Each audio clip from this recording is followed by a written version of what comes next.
Bien, como les decía hace un minuto, es un placer y un gusto estar conmigo nuevamente en esta jornada de videoconferencia que hemos tenido durante este proyecto de el nuevo ingreso a la Universidad de El Salvador durante el año 2021. Ya queda poquito para el examen, así que por favor les pido que presten la mayor atención posible, que anoten, que copien datos importantes, que todo les va a servir en un par de semanas. Como siempre, las indicaciones son las mismas. Tenemos 60 minutos, una hora para estar en esta videoconferencia. Yo voy a tratar de hablar 45 minutos. Como siempre, voy a dejar un espacio para preguntas, alguna intervención, alguna duda o comentario que quieran hacer. Con toda la libertad lo puedan hacer, y de preferencia enciendan los micrófonos porque es más útil y es más dinámico cuando se encienden los micrófonos, porque a veces por chat yo no lo puedo ver. Entonces es mejor que encendamos los micrófonos. Igual, si ustedes pueden dar una opinión, fácilmente la pueden hacer, me pueden interrumpir a mí. Yo voy a comenzar a hablar sobre un tema muy interesante, que es sobre la guerra civil de los años 80, como un tercer movimiento, los acuerdos de paz y los nuevos movimientos sociales.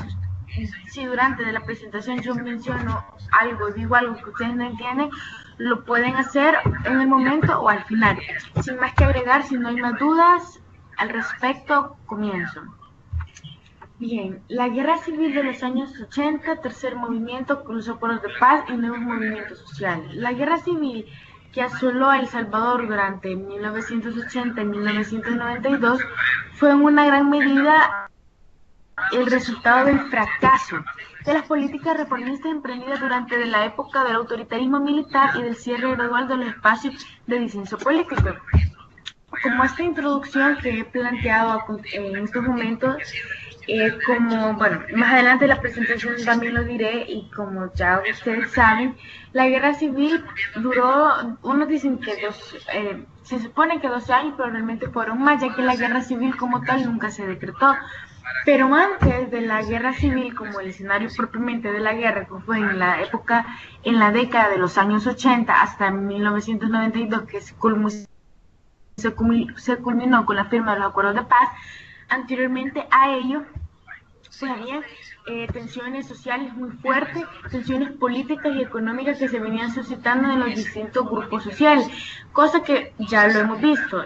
Y antes de los 80 pues se hablaba mucho de reformas agrarias, de expropiación de tierras, del feudalismo, del sufrimiento de los campesinos.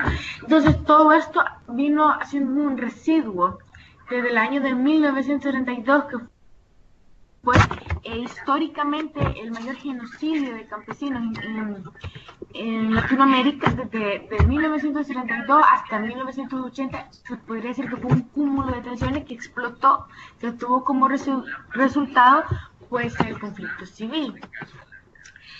Aquí menciono a Roy Prosterman, uno de los artífices de la reforma agraria de 1980, que sostiene que si los Estados Unidos apoyaron dicha reforma fue precisamente porque la entendieron como un mecanismo para evitar la revolución. Es decir, que Estados Unidos apoyó la reforma agraria que se hizo, pero a la misma vez lo hizo sabiendo que si no ellos apoyaban esto, iban a desatar el movimiento social, revolución, así como fue, por ejemplo, fue en Nicaragua, en Cuba, que fueron las épocas donde había revoluciones sociales en Latinoamérica. Continúo con la siguiente lámina. Sin embargo, y a pesar de esta medida, el gobierno seguía estando en manos de los militares, más conservadores, que cerraron las filas alrededor de un discurso anticomunista que alteraba de los peligros que las organizaciones revoluciones tomaran el poder, mientras gradualmente iban aislando a la juventud militar progresista y democrática, la cual fue perdiendo influencia frente a los oficiales del ejército que respondían a las posiciones más tradicionales de los sectores de derecha. Es decir, muchachos, que uno de los mayores causas y conflictos de este conflicto civil fue que el poder por años, el siglo pasado, estuvo marcado por el militarismo. Es decir, tras un presidente militar, otro presidente militar, otro presidente militar, y la figura de la democracia desapareció por completamente. O sea, ahí no era que vamos a como se da ahora en la actualidad, que aunque la gente dice, ¿verdad? Los mismos de siempre, como sea, pero hay libertad de salir a votar, hay libertad, antes no, antes solamente los militares. Entonces todas estas tensiones vino haciendo que el pueblo tuviera una gran conmoción social. En medio de un clima cada vez más enconado, el asesinato de Monseñor Óscar Arnulfo Romero el 24 de marzo de 1980 supuso un punto de no retorno que marca el cierre total de espacios políticos, ante el convencimiento de los grupos de izquierda de que los cambios sociales y políticos que precisaba el país no podrían ser conseguidos por medios pacíficos. A raíz del asesinato de Monseñor Romero, que no lo puedo marcar, muchos suponen o muchos tienen que eso fue de eso dio pauta para el inicio de la guerra. Es decir, sí, si bien es cierto, había problemas, habían disturbios, sí, ya lo habían manifestaciones sociales en contra del gobierno, es cierto, pero con el asesinato del Monseñor Óscar Arnulfo Romero, que hasta hoy en día pues sigue siendo conmemorado y recordado como un mártir, dio inicio o dio la pauta para que comenzara la guerra civil de lleno, porque él siempre en sus homilías, en sus misas, pedía la basta a la represión de los campesinos, esa basta de ese maltrato, como dicen, ¿verdad? De ese aislamiento total por ser campesinos. Entonces, es muy importante ver cómo esta persona, Óscar Arnulfo Monseñor Romero, fue de total importancia, y como hay muchos libros que dicen que la muerte de Óscar Arnulfo Romero significó también que decían los pobres, hoy estamos huérfanos, porque él los defendía. Entonces ahora ellos se sentían solos, se sentían desprotegidos. Y es que frente a la sistemática negación del gobierno de las violaciones de derechos humanos que continuaban sucediéndose en el país por parte de cuerpos represivos del Estado, Monseñor Romero se había convertido en la figura referente en que encarnaba la voz de los sin voz. Es decir, él representaba al campesino, él representaba al pobre, él representaba al restringido. Es decir, él siempre, como les dije anteriormente, en sus homilías hacía hincapié de no al maltrato, no a la represión tan grande que estaba en contra de los campesinos. Su homilía, bueno, continúa, lo que dice aquí es más de lo que ya le dije. La noticia de su asesinato conmovió muchas personas que acompañaron el multitudinario sepelio de la Catedral Metropolitana de San Salvador. El funeral fue, sin embargo, objeto de una emboscada militar que se saldó con la muerte de 50 personas y más de 600 heridos. Este acontecimiento contribuyó a agitar y radicalizar todavía más la situación, culminando con el secuestro, tortura y asesinato en manos de los escuadrones de muerte de 6 de los 8 líderes del Frente Democrático Revolucionario, coalición que representaba una de las últimas opciones políticas progresivas dialogantes. Es decir, con esto se terminaba la esperanza de un partido que pudo haber sido una opción en esa época. En este contexto de octubre de 1980, las organizaciones político-militares de izquierda, que hasta entonces habían actuado de manera desarticulada, cuando nos referimos de manera desarticulada es que no había una cohesión como tal, es decir, no había una unión entre todas las agrupaciones. Se unían bajo paraguas de única organización, el Frente Farabundo Martí para Liberación Nacional, o FMLN. Es decir, antes del conflicto armado, el FMLN se compuso a través de 5 grupos militares, y antes del 1980 estos actuaban de una forma desarticulada o desorganizada. Para sobrevivir, estos grupos se trasladaron al campo, delimitando las zonas de control militar, desde las que comenzarían una lucha armada cuyo objetivo final sería hacerse con el control del país. Cuando el republicano Ronald Reagan, es decir, el presidente de Estados Unidos, que era el de esa época, ganó las elecciones de Estados Unidos en noviembre de 1980, el FMLN decidió lanzar la que le llamó Ofensiva Final, iniciada el 10 de enero de 1981, mientras que el ejército respondía con grandes operativos de contrainsurgencia por diversas zonas del país. Comenzaba una nueva etapa de conflicto. Cuando hablamos de contrainsurgencia, era la respuesta a que ellos respondían. Cuando hablamos de contrainsurgencia, estamos hablando de que la guerrilla se proclamaba con golpes, se proclamaba con atentados, y esto, o sea, la fuerza militar, la fuerza armada, respondía y a sus operativos se le llamaban contrainsurgentes o contraguerrilla. La Comisión de la Verdad describe que los primeros 3 años de guerra como los más devastadores, es decir, los primeros 3 años del conflicto armado fueron quizás los más sanguíneos, fueron quizás los más duros y los más genocidas para nuestro país. En el año de 1981 llegó a la presidencia de los Estados Unidos el republicano Ronald Reagan, quien habría que gobernar hasta 1989. El enfoque radical de su administración tuvo consecuencias nefastas para El Salvador, particularmente por el apoyo económico y tácito que brindó el ejército. Cuando hablamos de que tuvo consecuencias nefastas, nos referimos a que Ronald Reagan apoyó con millones de dólares a la fuerza militar, a la fuerza armada de nuestro país, así como la URSS, Cuba y algunos países de izquierda apoyaron también con dinero a la guerrilla de nuestro país.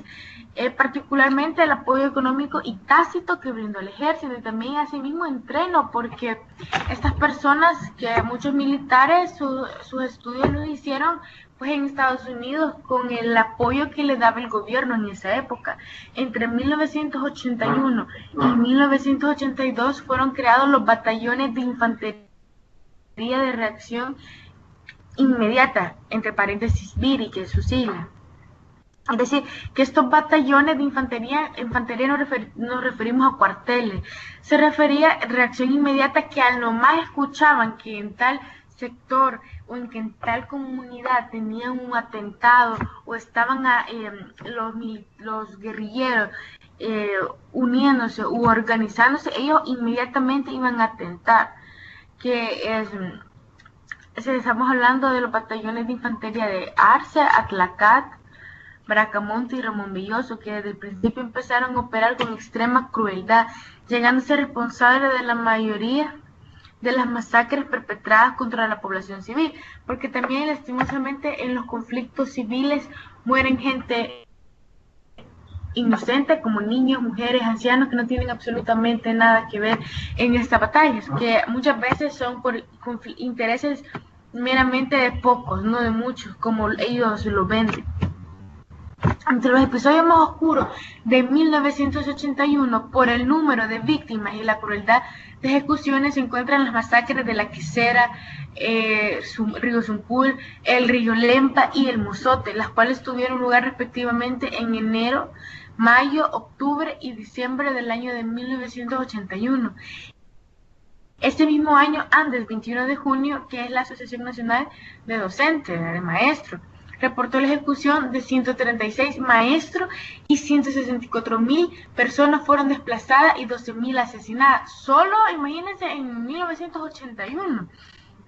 Es decir, si ustedes son cautelosos y se fijan, la masacre del río Zumpul, el río Lempa, La Quesera, el Mozote, hasta el día de hoy hay amnistía sobre este proceso, y hasta el día de hoy las familiares de las víctimas de estas masacres piden justicia, y lastimosamente no se les puede dar la justicia terrenal, a veces es muy injusta.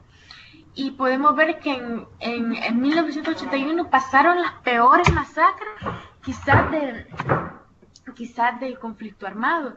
y asimismo solo en el año de 1981 fue el resultado de 12.000 personas asesinadas, 136 maestros. Podrán creer un maestro que su función es enseñar, es educar, asesinarlo es realmente muy cruel imaginárselo. Y 164.000 personas desplazadas. Cuando hablamos de desplazadas, son personas que se les obliga a moverse o a cambiar de residencia, es algo muy, muy difícil. Y es algo que se mira también ahora en la actualidad con el fenómeno de las maras.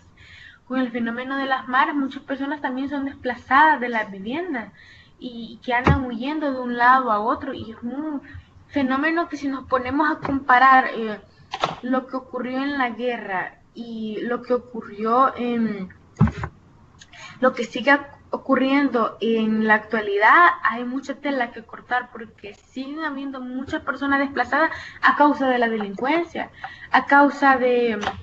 Ya no nos enfrentamos a una guerra civil como tal, pero sí nos encontramos contra una guerra nacida o que surgió a raíz de deportaciones, de esas personas que se deportan, hicieron grupos que se le denominan como maras, pero ese no es el objeto de esta conferencia. En el año de 1982, las masacres en Chalatenango y San Vicente dejaron centenares de campesinos muertos. En el caso de San Vicente, al igual que en el del río Lempa, un año antes se trataba de campesinos huyendo de sus comunidades ante la represión, que se encontraron la muerte en el intento de salvar sus vidas.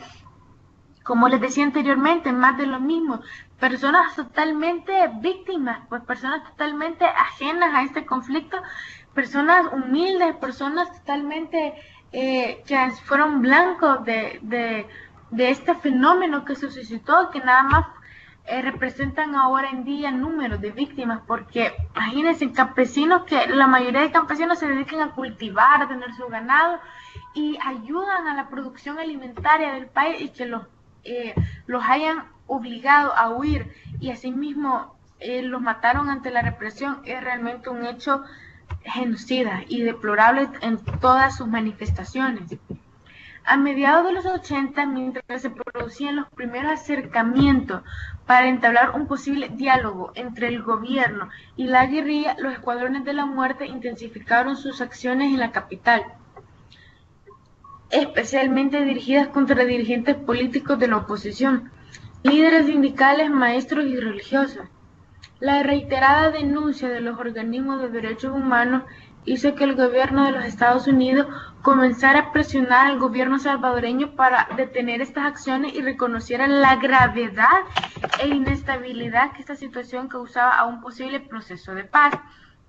Es decir, cuando estamos hablando del mediados de la década de los 80, podemos remontarnos más o menos durante el año de los 84, 85. Entonces, al ver la magnitud del problema social que se suscitaba entre la guerrilla, que se suscitaba entre el ejército, entre la Fuerza Armada, y las miles de víctimas que dejó este conflicto, ojo, no había terminado, estaba a la mitad, más o un poquito antes de la mitad, vino el gobierno de los Estados Unidos e hizo hincapié para llegar a un posible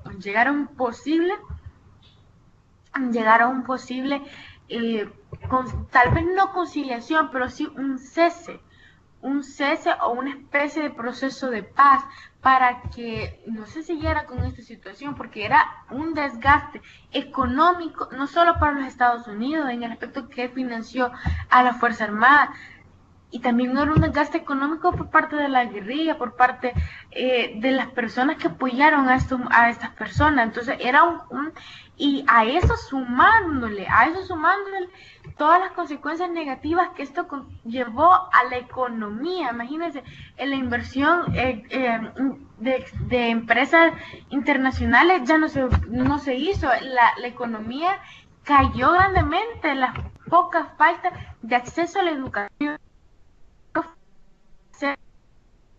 era enorme, y que esto hizo también otro fenómeno, que desde la época de los 80, 70 hubo un flujo de salvadoreños que emigraron hacia países como Canadá, Estados Unidos, especialmente Estados Unidos, Canadá, México y en algunos países de Centroamérica buscando refugio porque El Salvador estaba completamente dividido y una guerra lo que trae es pobreza porque no hay inversión económica, no hay un desarrollo social, no hay un desarrollo progresista en ninguna etapa, ni económica, ni social, ni de educación. Entonces, una guerra conlleva a una desaceleración de oportunidades, a una desaceleración de crecimiento. Imagínense que para los años 80, 90, en otros países estaban totalmente incursionando con la tecnología, con el internet, con los computadores, y aquí en un conflicto. Entonces, esto trajo graves repercusiones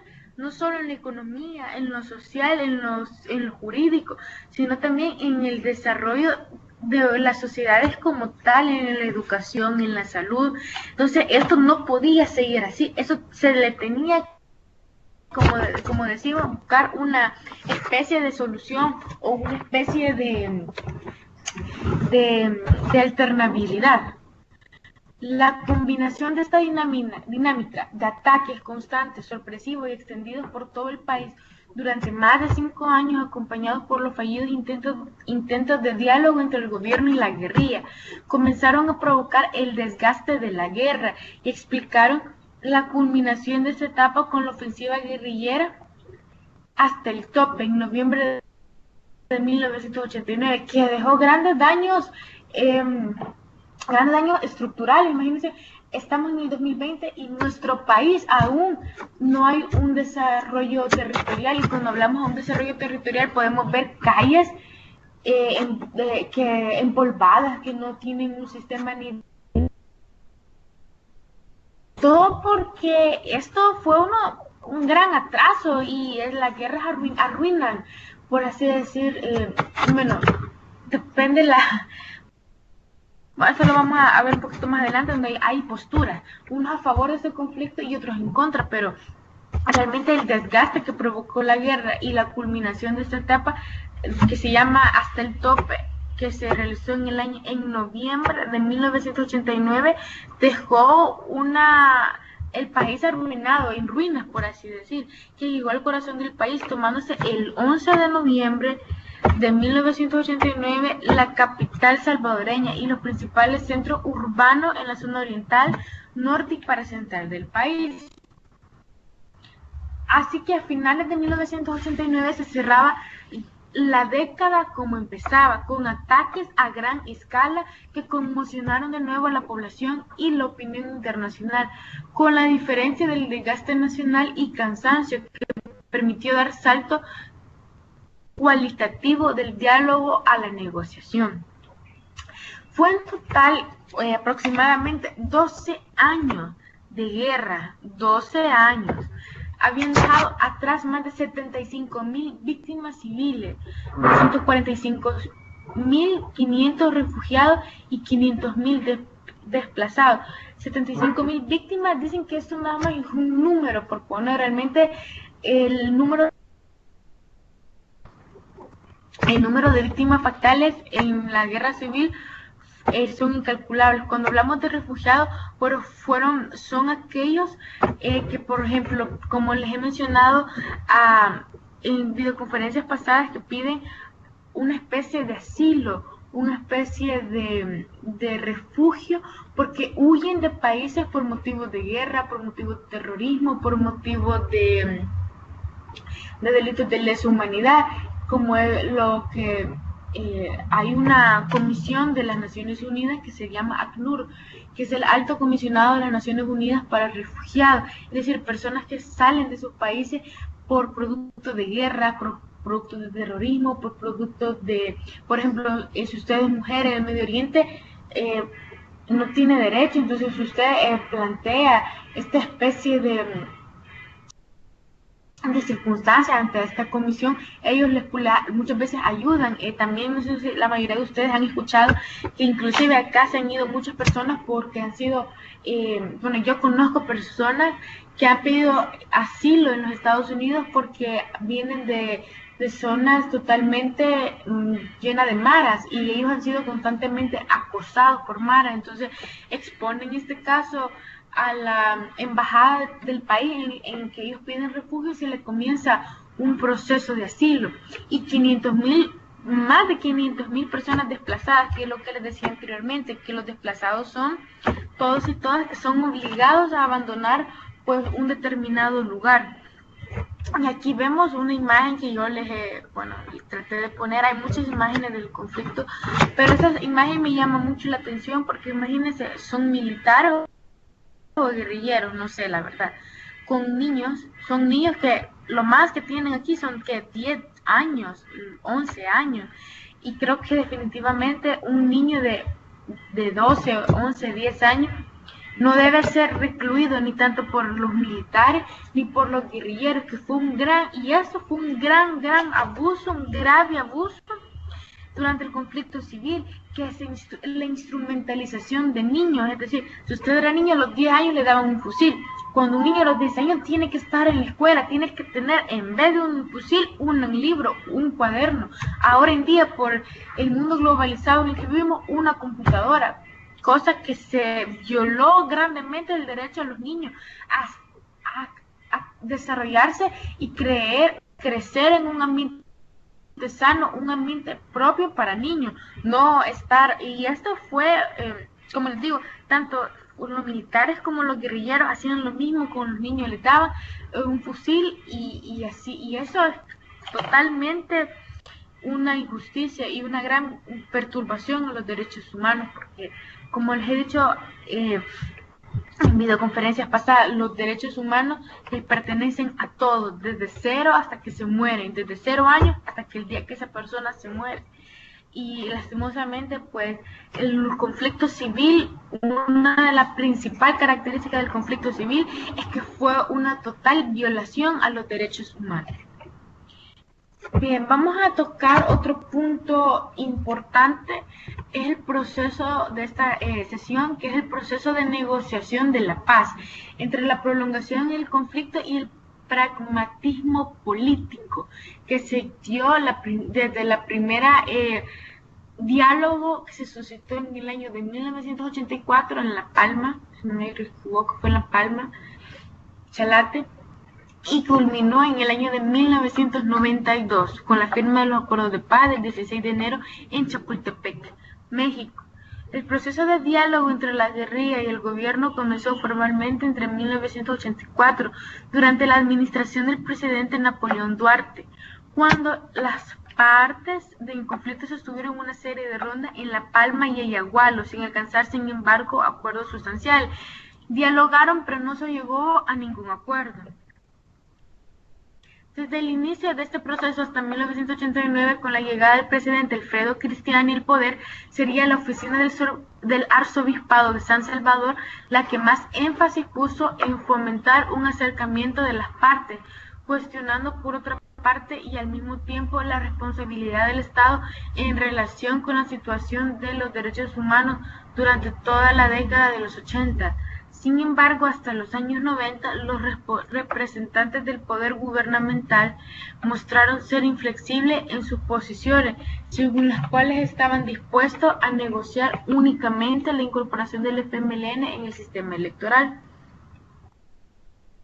Es decir, que ambos sectores, tanto la guerrilla como el ejército, tenían posiciones totalmente radicales, entonces no era tan fácil negociar porque unos tenían intereses muy diversos al otro grupo, entonces les hacía muy difícil llegar a un consenso. ¿Cómo dice? ¿Alguien encendió el micrófono? ¿Qué pasó? ¿Alguien quiere decir algo?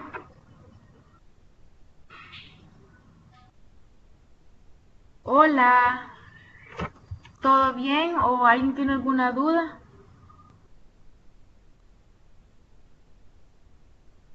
¿O continúo? Por favor, díganme algo. ¿O fue un accidente que se dieron el micrófono? Hola, ¿me escuchan? Siga, yo creo que se equivoca alguien en encender el micrófono por error. Ah, gracias. Continúo. Sin embargo, hasta los años 90, los representantes del poder gubernamental mostraron ser inflexibles en sus posiciones, según las cuales estaban dispuestos a negociar únicamente la incorporación del FMLN, que era lo que les decía, que el FMLN pues viene de 5 grupos o 5 bloques revolucionarios y se fue a formarse como partido político en el sistema electoral. En abril de 1990, en Ginebra, Suiza, el acuerdo final de esa reunión de que el propósito será terminar el conflicto armado por la vía política al más corto plazo, impulsar la democratización del país, garantizar el irrestricto respeto a los derechos humanos y reunificar a la sociedad salvadoreña, que creo que hasta el día de hoy la sociedad salvadoreña sigue sin ser reunificada. Creo que aún vivimos en una politización de las sociedades, pero sin a más de 20 años de la firma de los acuerdos de paz, a casi 32 años de la firma de los acuerdos de paz, considero yo que lo que sociedad. En la agenda general quedaron establecidos 3 puntos fundamentales y su calendarización. O sea, a raíz de esta reunión que se suscitó en Ginebra en el año de 1990, en abril de 1990, lo primero que calendarizaron eran acuerdos políticos. Luego establecimiento de garantías y condiciones para la incorporación del FMLN en un marco de legalidad a la vida civil, es decir, tenerlo como partido político, pero no desde la clandestinidad, sino como un partido político legal que podía competir en las elecciones para presidente, para diputado, para consejo municipal, y acuerdos finales para la consolidación de acuerdos de Ginebra y su verificación por parte de la ONU. O sea, en Ginebra iban a hacer acuerdos y luego la ONU los iba a verificar si no violaba algún derecho humano. Eso fue en 1990, en víspera de la celebración de los acuerdos de paz. Avanzando en el proceso de negociación durante julio de 1990 en San José, Costa Rica, se llegó a acuerdos puntuales sobre uno de los temas sumamente sensibles, los derechos humanos, porque habían sido totalmente violados durante más de una década, incluyendo la participación formal de una misión de verificación de las Naciones Unidas. En abril de 1991, en México, se tomaron importantes acuerdos sobre reformas a leyes constitucionales secundarias concernientes al sistema electoral y el judicial y los derechos humanos. Un lugar especial ocupaba en este sentido la transformación de los cuerpos de seguridad e inteligencia del Estado.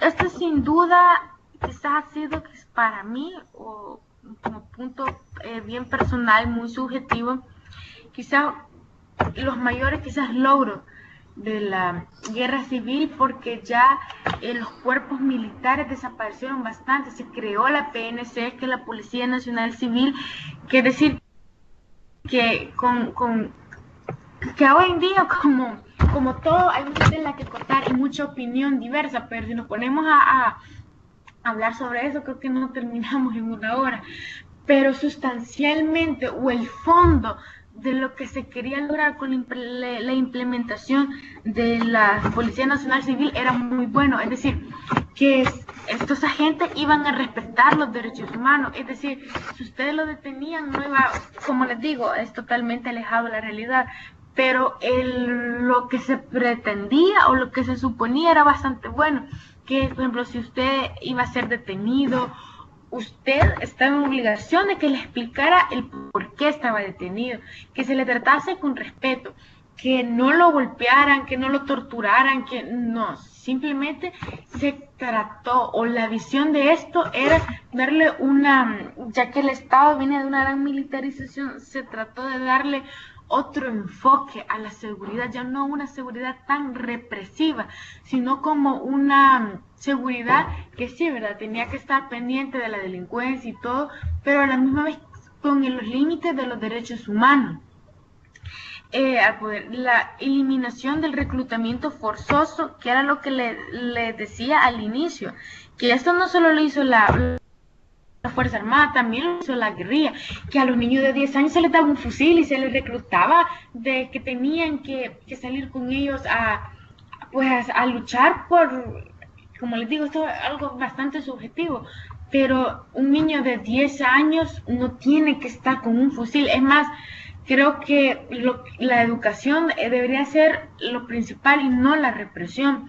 Y la eliminación de la Policía de Hacienda, la Guardia Nacional, que si ustedes pues han estudiado, eso se mira en bachillerato, parte de la historia nacional, que antes la Guardia Nacional cometía unos crímenes atroces con el simple hecho de ser estudiante.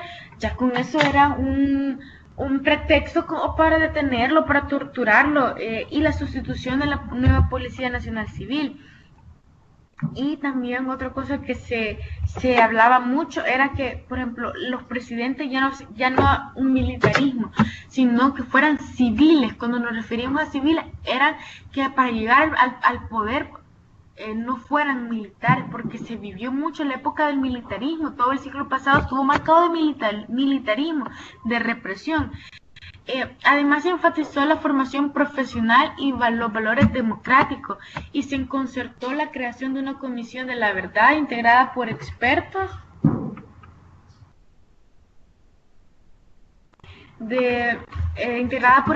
internacionales para investigar los graves hechos de violencia ocurridos desde 1980, cuya huella en la sociedad exigieron una mayor urgencia su esclarecimiento y conocimiento del público. Es decir, que esta comisión de la verdad se iba a encargar, con su objeto próximo o más inmediato iba a ser la investigación, ¿verdad? Investigar hechos de violencia que lastimosamente hasta el día de hoy, muchas masacres, por ejemplo, de Mozote, del río Zumpul, del río Lempa, siguen en la impunidad. Y cuando nos referimos al término de impunidad, es que siguen sin ser condenados. O sea, no hay un culpable, o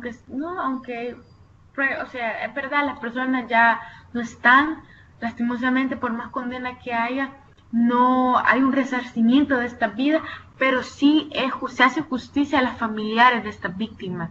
Y bueno, finalmente, ya nos queda poco tiempo, el 16 de enero de 1992, esto es muy importante, cultura general, muchachos, no vayan a ser que no se acuerden qué día y en qué año y en qué mes se firmaron los acuerdos de paz en el Castillo de Chapultepec, Ciudad de México. Representantes del FMLN y del gobierno salvadoreño firmaban acuerdos de paz. Fue un acontecimiento de extraordinaria importancia, no solo para El Salvador, sino para las naciones que interpusieron sus buenos oficios para lograrlo. Es decir, fue un trabajo en conjunto, ya que, si bien es cierto, hay mucha tela que cortar de los logros que han habido después de la firma de los acuerdos de paz, qué tan en armonía, qué tan unificada está la sociedad, pues hay mucha tela que cortar, pero sin duda alguna también se lograron cosas positivas, que es la creación de la PNC, la eliminación de la Guardia Nacional, la creación de una Procuraduría General para la Defensa de los Derechos Humanos y la Procuraduría General de la República, que, ojo, antes de la firma de los acuerdos de paz, a esta Procuraduría se le denominaba Procuraduría de los Pobres. Entonces, esas cosas que se lograron, creo que fue bueno porque ahora en día, pues, usted se mete en un problema legal y no tiene tal vez para pagar los honorarios de un abogado, pues la Procuraduría, también hay mucha tela que cortar si hacen bien o mal su trabajo, pero igual ya tiene una representación jurídica y no iría solo a las diligencias. Sigo con la siguiente lámina. En otro nivel significaron también un logro para la propia Organización de las Naciones Unidas, que durante todo el proceso mantuvo un inusitado empeño en conseguir una solución negociada al conflicto salvadoreño. Es decir, que la ONU siempre se mantuvo al pie para negociaciones, para diálogo entre la guerrilla y el gobierno de El Salvador. Los acuerdos de paz tuvieron dos resultados concretos. Primero, el desmantelamiento de cuerpos de seguridad y la creación de la nueva Policía Nacional Civil, como les decía en la lámina pasada, que era una Policía Nacional Civil con otro enfoque, con otra mira. Es decir, sí es verdad, la policía tiene que estar al pendiente de la sociedad, al pendiente de la delincuencia, tienen que estar al pie del cañón de los delincuentes para así prevenir futuros delitos, pero a la misma vez bajo el margen de la institucionalidad. Es decir, ellos actúan bajo un protocolo, ellos responden legalmente si se sobrepasan de sus límites, cosa que en el pasado no se hacía. La limitación de las funciones de la Fuerza Armada, las tareas de seguridad nacional, o los que muchos han llamado el retorno de los militares a los cuarteles, ahora en día se mira más restringido, ¿verdad? En los militares, ya antes, en la época de la guerra, pues las tanquetas se miraban en cada esquina. Ahora eso también se trató de arreglar o de ordenar para que pues se viviera en una sociedad un tanto más armoniosa. En consonancia a los principios de cualquier Estado moderno, el segundo gran logro fue la creación de un sistema político, democrático y participativo que permitía la participación en la vida política nacional de todas las corrientes de pensamiento existentes en el país. Es decir, que permitía un pluralismo político. Es decir, que se admite, bueno, hay una ley de partidos políticos donde ya está el código electoral, donde se establece un procedimiento de cómo crear un partido político, y ahí es algo más procedimental. Pero cuando hablamos de un pluralismo político, hablamos que usted puede crear un partido político marxista, leninista, stalinista, o bien, si bien es cierto, un partido político totalmente liberador o conservador. O sea, usted tiene libertad, hay un pluralismo político.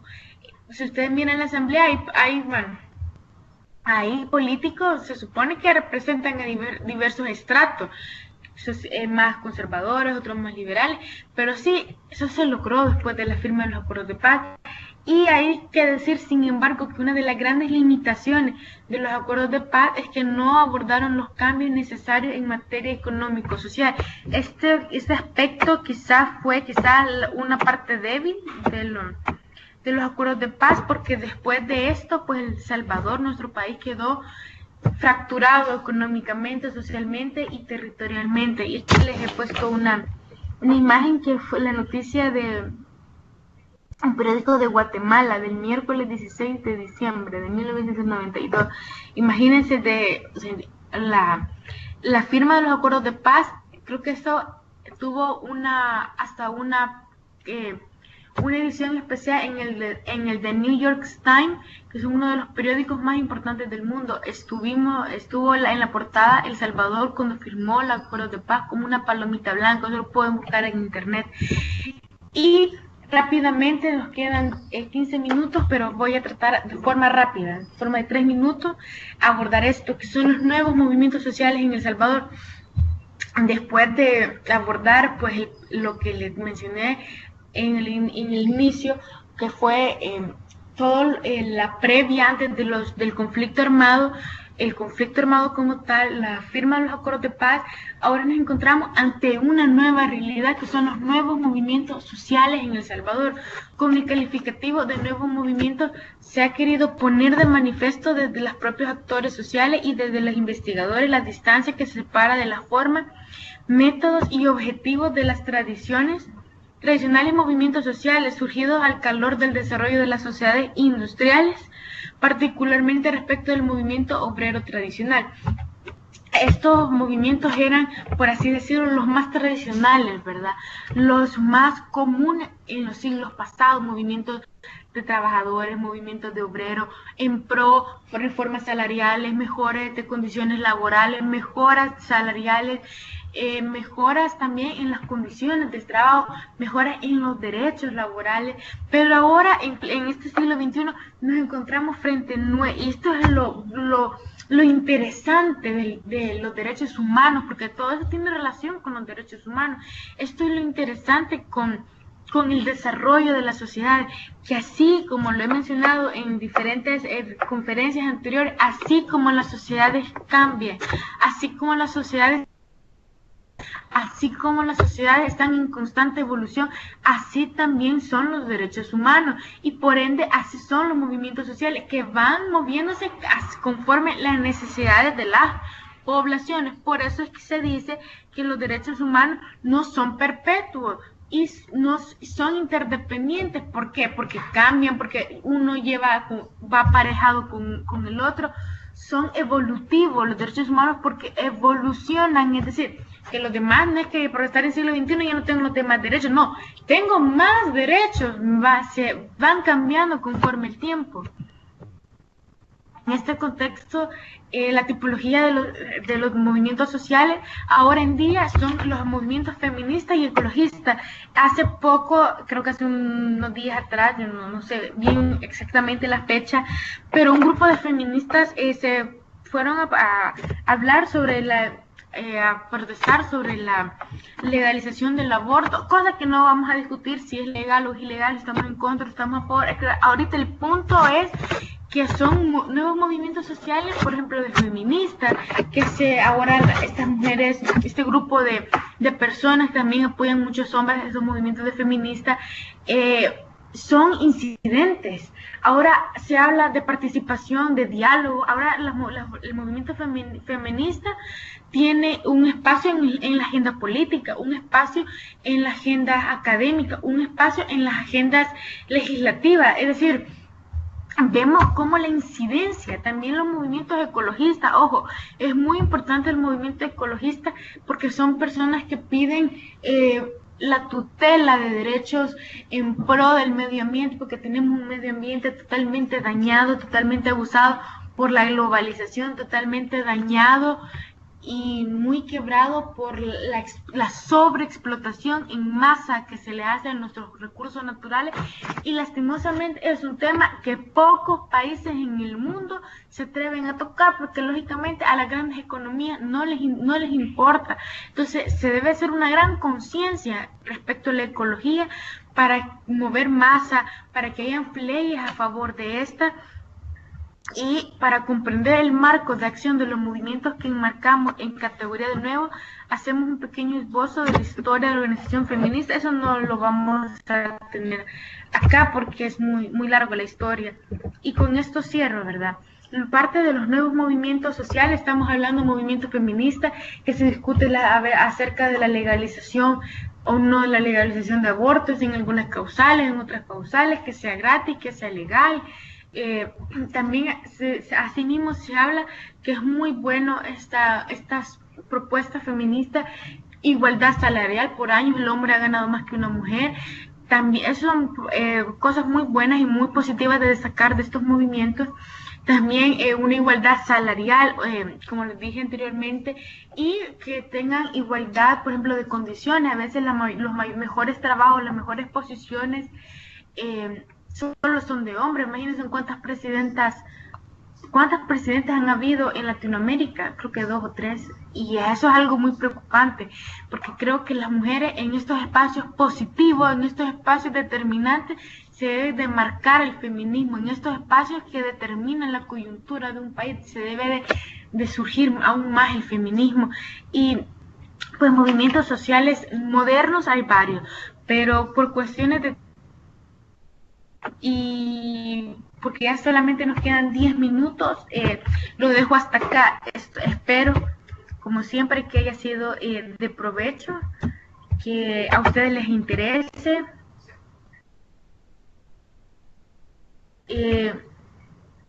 No sé si alguien pues tiene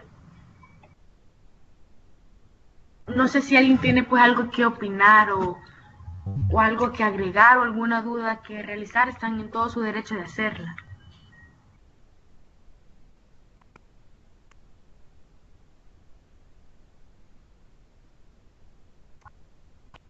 No, no era que era un objetivo, sino que la presentación yo decía que fueron de los aspectos que no se logró, por ejemplo, hablar sobre la economía y sobre el avance que iba a tener la sociedad, y más bien el acuerdo de los acuerdos de paz iba más enfocado por ejemplo, a legalizar al FMLN como partido político, a la depuración de la Guardia Nacional y a la creación de la PNC, a la creación de las procuradurías. Más bien iba enfocado a eso.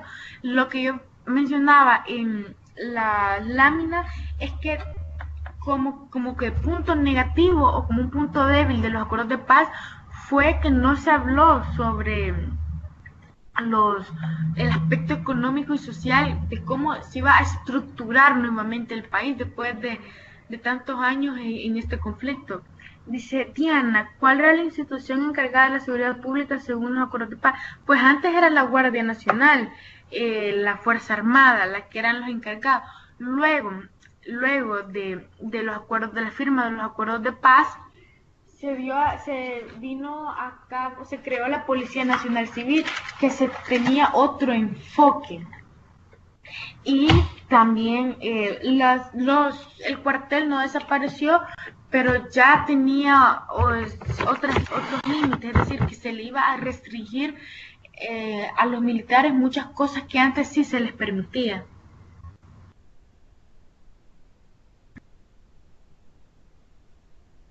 No sé si alguien quiere encender. No, la ONU no actuó como asesor del gobierno. La ONU actuó como una institución encargada del diálogo, de las reuniones. La ONU nada más estuvo como, digamos, al margen, pero sí estuvo lista para una negociación, para crear las condiciones de un diálogo, pero nunca fue asesor al gobierno. No sé si alguien tiene dudas o algo.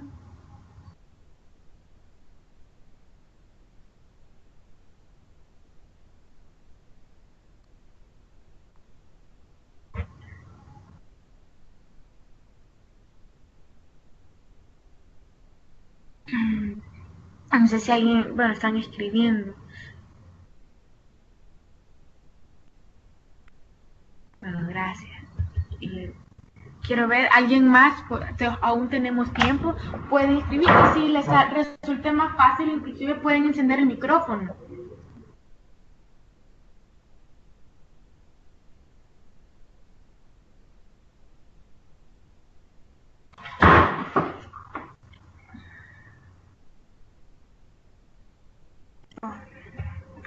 Gracias, Hernán, y gracias, Alejandra.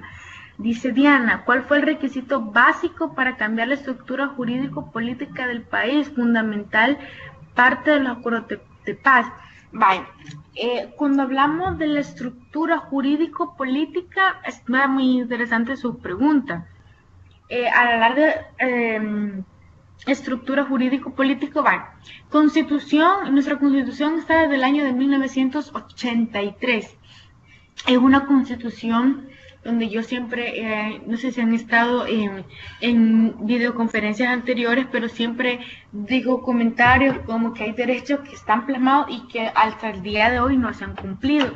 Pero fundamentalmente por parte de los acuerdos de paz se cambió políticamente el pluralismo político. Eso fue definitivamente quizá el mayor logro a nivel político, un pluralismo, es decir, que no solo se llegaba al poder a través de los militares, o no solo se llegaba al poder a través de las personas que de un grupo pequeño ponía, ya se hubo un pluralismo político, es decir, cualquier persona que cumpliera los requisitos de ley, o sea, el partido político que cumpla requisitos de ley, podía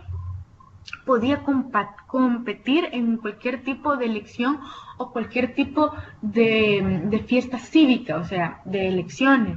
Eso ha sido a nivel político. A nivel jurídico se creó pues la Procuraduría General de la República, que si usted tiene un problema legal, por ejemplo, usted tiene creo que todos hemos conocido a alguien que está preso. Y hay mucha gente que está presa que lastimosamente no tiene pues para un abogado.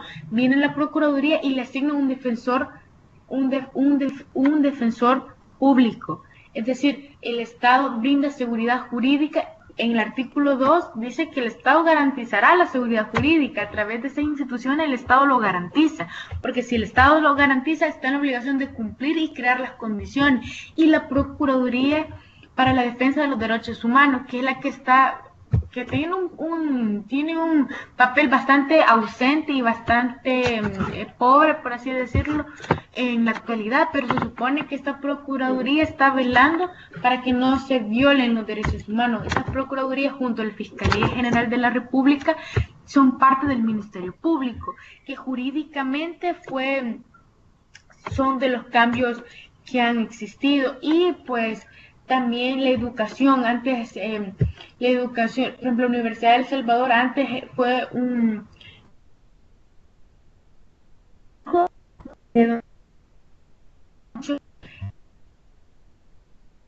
ejemplo, el 30 de junio 1978, si no me equivoco, fue una masacre histórica para los estudiantes. Entonces, todo esto, jurídicamente, los derechos humanos sí se suponía que se tenían que empezar a respetarse. Entonces, desde ese enfoque jurídico, hubieron cambios después de la firma de los acuerdos de paz. Y como les decía anteriormente, lastimosamente, después de los acuerdos de paz, surgen otros problemas, como problemas de maras, pandillas, pero eso ya es harina de otro costal. Y pues si no hay nada, absolutamente ya nadie quiere opinar, aún tenemos 3 minutos, pueden encender su micrófono así rapidito, decirme algo o lo pueden escribir.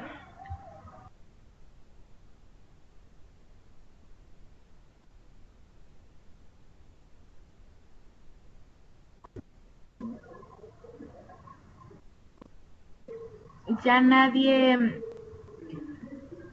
tiene dudas, entonces pues ya nadie tiene dudas, pues nos vamos a quedar hasta acá. Muchas gracias por las personas que han estado presentes. Espero que les sirva todo lo que hablamos los demás compañeros y yo y mi persona. Espero que les sirva mucho y espero que tengan éxitos en su evaluación, no sé si habrá otra videoconferencia más, no sé realmente. Pero si esta es la última, les deseo pues muchas bendiciones y échenle ganas. Aún tienen semana, revisen los foros. A veces se pone información muy importante. Revisen los documentos PDF que se les suben a ustedes en los apartados. Y así que adelante, muchachos, ya es hora. Y éxitos. Recuerden, en los correos van indicaciones de cómo van a hacer el examen para que no tengan inconvenientes. Si tienen alguna duda, en los correos que les enviamos todos los lunes, ahí aparecen números de teléfono a los que ustedes pueden llamar si tienen alguna duda, correos electrónicos, nos pueden responder los correos si tienen alguna duda. Todos estamos para servirle. Y sin nada más que agregar, pues pasen feliz tarde y bendiciones.